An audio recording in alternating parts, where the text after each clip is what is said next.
Dari 4 kepala daerah yang tadi saya tanyakan, ternyata mayoritas dari mereka mengatakan bahwa ada kelompok-kelompok yang bukan mahasiswa atau buruh yang melakukan aksi massa semalam. Apa pendapat KSPI mengenai hal ini? Langsung saja saya tanyakan Mas Andi Gani Nenawea yang merupakan Presiden KSPI. Mas Andi, apa pendapat KSPI? Karena kata kepala daerah secara data ternyata banyak remaja, anak SMP, anak SMA, bagaimana? Yang pertama, kami akan menjelaskan. Tanggal 6, 7, dan 8, dua konferensi buruh terbesar bersama 32 federasi menyampaikan rencana aksi. Dan kami pusatkan semuanya di seluruh kawasan industri. Dan juga ada di DPRD dan di pemerintahan provinsi. Saya ambil contoh, di sini ada Pak Ridwan Kamil di Jawa Barat, masa saya dipimpin oleh Roy Jinto, kembali dengan tertib pada pukul 18 kurang. Dan tidak ada masalah apapun. Tanggal 7 malam, saya dan Said Iqbal mengambil keputusan untuk tidak mengerahkan massa besar-besaran masuk Jakarta. Jadi tanggal 7 kami tengah malam memutuskan dengan Said Iqbal, kami mendapatkan informasi bahwa akan terjadi penyusupan. Jadi kami sudah tahu tanggal 7 malam. Akhirnya saya dan Said Iqbal membatalkan massa besar-besaran kami untuk masuk Jakarta dari sekitar Jabodetabek. Tanggal 8 pagi ada sebagian massa kami masuk ke gedung DPR. Dan akhirnya saya sendiri yang memulangkan mereka kembali ke daerah masing-masing. Karena memang kami batalkan, karena situasi chaos ini yang kami khawatirkan. Begitu, Mbak. Oke, jadi sebenarnya kalau menurut KSPSI ada massa yang bukan seharusnya melakukan aksi ini karena apa? By design kah, ada tujuan tertentu kah? Atau mungkin ini kan jatuhnya akan mendiskreditkan aksi penolakan Undang-Undang Omnibus Law itu sendiri. Bagaimana Mas Andi? Gerakan massa buruh yang jutaan bergerak dari 6, 7, dan 8 bergerak dengan damai, dengan sangat masif, dan sangat disiplin. Saya mendapat laporan dari Jawa Barat, Jawa Tengah, Jawa Timur, semua berjalan dengan baik, dan mulai terjadi chaos sekitar jam 5 sore ke atas. Dan ketika mendapat laporan tersebut, perintah saya adalah segera tarik mundur massa buruh dari lokasi aksi.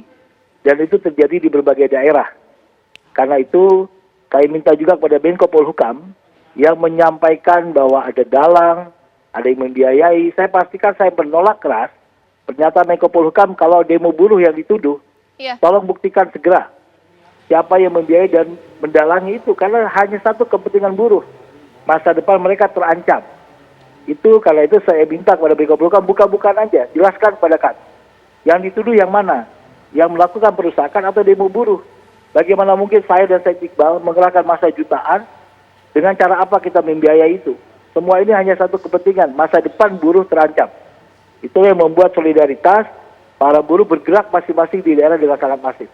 Oke, sebenarnya sekarang saya singkat ke Mas Adi. Sebenarnya tujuan ketika ada massa yang masuk ke dalam sebuah aksi ini tujuannya apa? Mengacaukan tujuan dari aksi demo itu sendiri atau ada sasaran lain sih?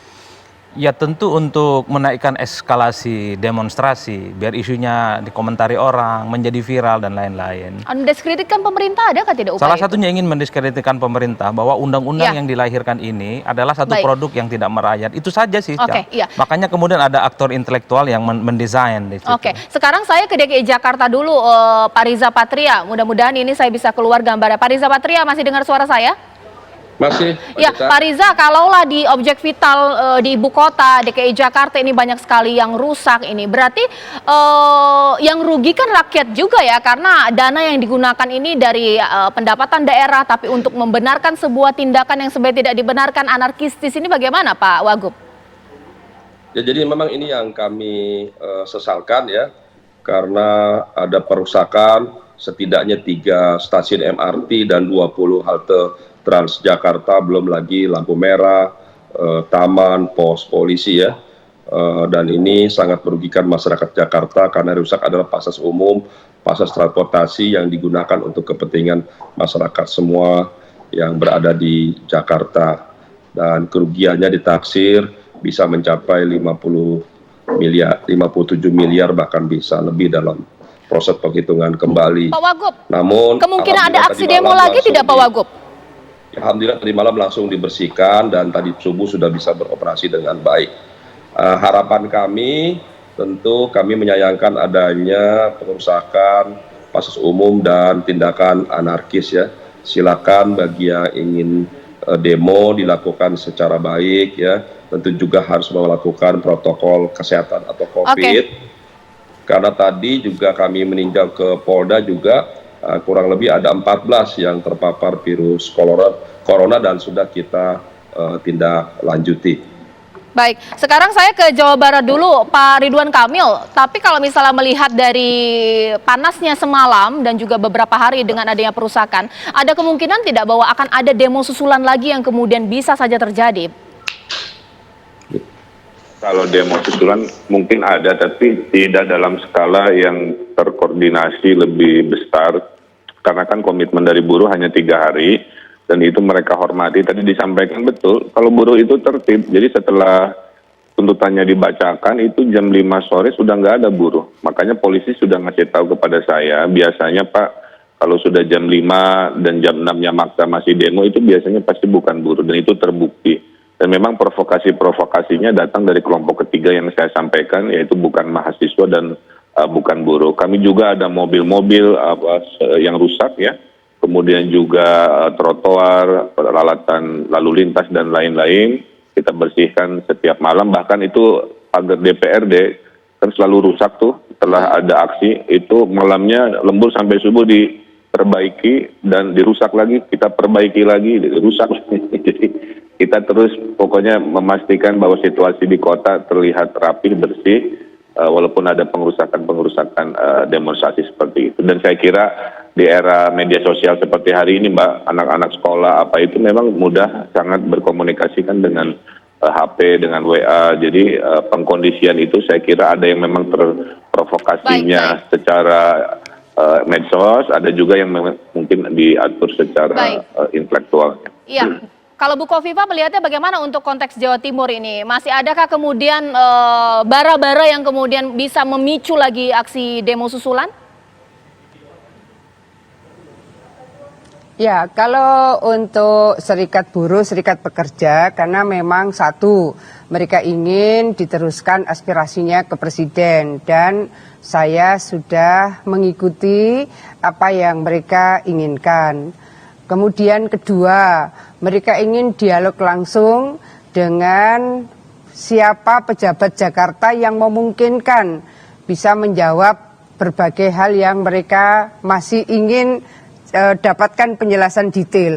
Saya kan sudah beber, ini materi yang dari Menko Perekonomian, ini materi dari DPRD. Kita sebenarnya dengan perwakilan itu diskusi. Lalu beberapa hal yang mereka ingin dapatkan, rupanya mereka ingin dapat jawaban dari Pak Menko Polhukam.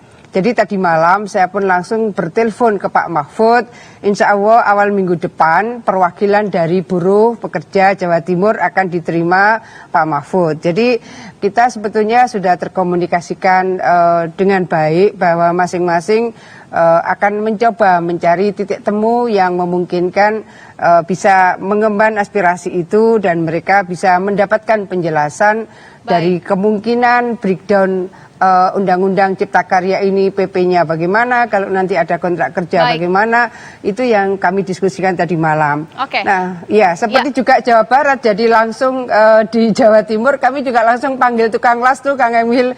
Jadi tengah malam setengah 12 saya tunggui yang sambil ngelas gerbang ini kan 2 kebetulan sempat roboh. Jadi ya kami saja mempercayakan kepada Polda untuk mengusut mereka yang memang telah membuat kerusuhan itu. Baik, sekarang saya ke Pak Ganjar. Pak Ganjar, kalau untuk di Jateng bagaimana? Sudah ketemu titik temu dengan buruh bagaimana di sana?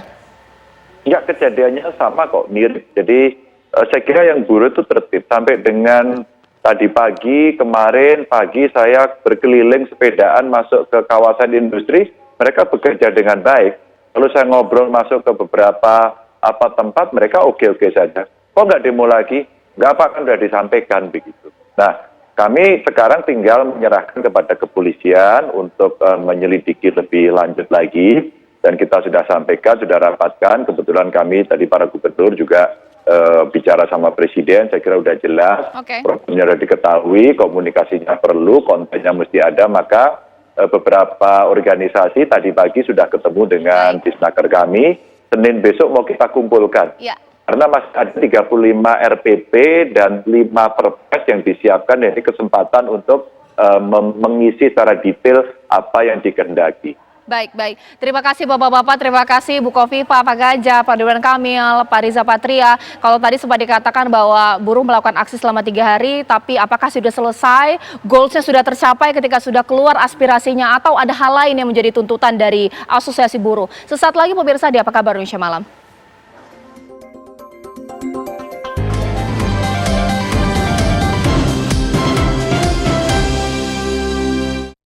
Di segmen terakhir ini sekarang pertanyaan saya ke Mas Andi. Mas Andi, dikatakan bahwa janjinya buruh melakukan aksi demo 3 hari tapi sudah selesai kah di sini? Apa ada kemungkinan aksi lanjutan? Bagaimana Mas Andi? Ya, pertama saya ingin mengucapkan terima kasih kepada seluruh buruh Indonesia yang bergerak dengan sangat disiplin, tertib dan menaati aturan dan juga instruksi organisasi. Dari kami dan Said Iqbal sudah memastikan aksi kami 6, 7 dan 8 Oktober. Jadi tidak ada aksi lanjutan dan kami akan rapat besok pagi. Baik. Dan hari Senin kita akan mengumumkan rencana judicial review ke Mahkamah Konstitusi. Dan kami akan mengumumkan tim hukum kami. Jadi Senin jam 11 akan ada pengumuman penting dari Gerakan Buruh Indonesia. Mengenai langkah kami ke depan seperti apa.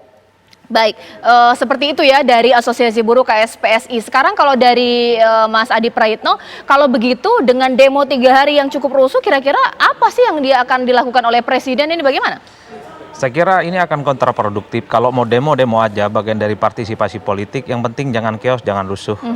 Justru ini tidak akan menimbulkan simpatik dari publik kalau terus-terusan rusuh dan chaos. Karena tudingan ada penumpang gelap, free rider dalam demo ini akan menguat. Jadi demo lah gitu ya, tapi dengan cara-cara yang damai sehingga simpati publik akan mengalir terhadap gerakan ini. Ini negara demokrasi, boleh ngapain aja, tapi tidak boleh melanggar hukum. Oke, karena ada sudah pernyataan bahwa ada penumpang gelap dalam aksi massa yang dilakukan oleh buruh, mungkin ini terakhir kepada Mas Andi Gani, bagaimana kemudian supaya tidak ada pendiskreditan yang terhadap aksi yang dilakukan oleh buruh, Mas Andi Gani? Yang pertama tadi dari pernyataan seluruh gubernur sudah menyatakan aksi buruh damai. Jam 5 sore sudah membubarkan diri dan saya sangat yakin Mbak, gerakan buruh yang kami pimpin sangat disiplin dan taat dengan pimpinannya. Jadi saya pastikan kami bergerak dengan damai, semuanya dapat kami selesaikan dengan cara yang elegan. Tadi semua dari Jawa Tengah, Jawa Timur, Jawa Barat dan DKI menyampaikan hal itu. Jadi kami mengambil langkah konstitusional, mengajukan JR ke Mahkamah Konstitusi. Baik. Terima kasih Mas Andi Gani Nenawea dari Presiden KSPSI. Terima kasih Mas Adi Praitno dan seluruh narasumber tadi sebelumnya. Saya Caca Anissa menutup Apa Kabar Indonesia Malam. Terima kasih. Sampai jumpa.